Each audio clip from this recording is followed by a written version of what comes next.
မိသားစုစီခုံသုံးနှောင်းမှာပါယုံမဲမဟုတ်ဘူးကြဲကြဲဝန်းနဲ့တကယ်လေခုံသုံးနှောင်းအပြည့်စီးလို့ရမယ်မော်ရယ်ကလည်းမြင့်ရပြီးရင်စီစားကလည်းတက်တာရမယ်ဈေးကလည်း3000မကျော်ဘူးအဲ့ထက်ကရှာနေရဆိုရင်ကျွန်တော်စီမှာ brand 2မျိုးရောက်ထားပါတယ်တစ်စီးကတော့ဒီ China brand GAC GM6 2020 model လေးရယ်နောက်တစ်စီးကတော့ Korea brand Kia Carnival 2016 model full grade လေးရယ်အဲ့နှစ်စီးရောက်ထားပါတယ်နှစ်စီးလုံးကစီစားတကယ်တက်တာတယ်အတွင်းကန်းတကယ်ကျယ်တယ်ဒါပေမဲ့ပါဝင်တဲ့ performance တွေတော့တစ်ခုနဲ့တစ်ခုမတူဘူးကျွန်တော်တစ်စီးချင်းစီကိုလည်းအသေးစိတ်ပြပေးပါမယ်ပထမဆုံးပြပေးမှာတော့ GAC GM6 ဒီဟာလေးက2020 model engine power 1.5cc နဲ့ဓာတ်ဆီ engine နဲ့လာပါတယ်သူကအတွင်းကန်းရှောက်လန်းလေးနဲ့ပါ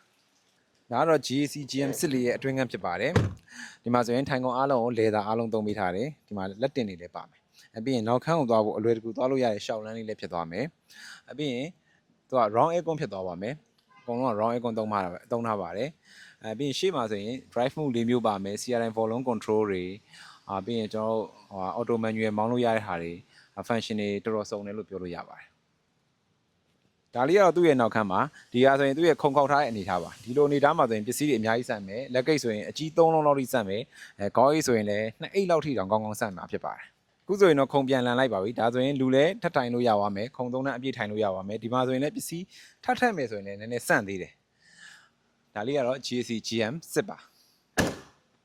ခုကာနီဗယ်အကြောင်းလေးဆက်ပြောပြပါမယ်ဒီကားလေးကတော့ model 2016 engine power 2.2 CRDI diesel engine ဖြစ်တဲ့အတွက်စီစားအရန်သက်သာပါတယ်ပြီးတော့ဒီ grade ပေါ့နော်ဒီ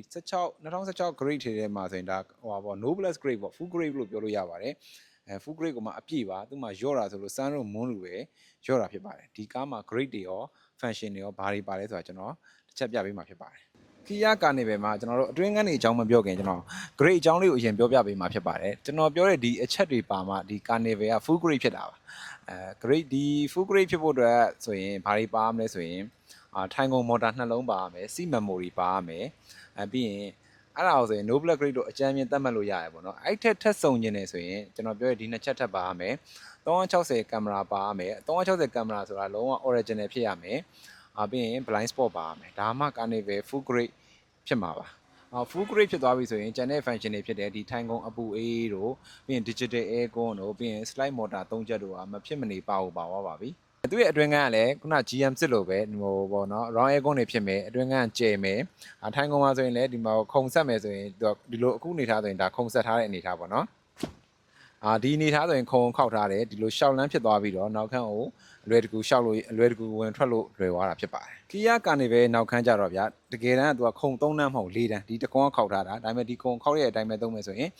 ပစ္စည်းက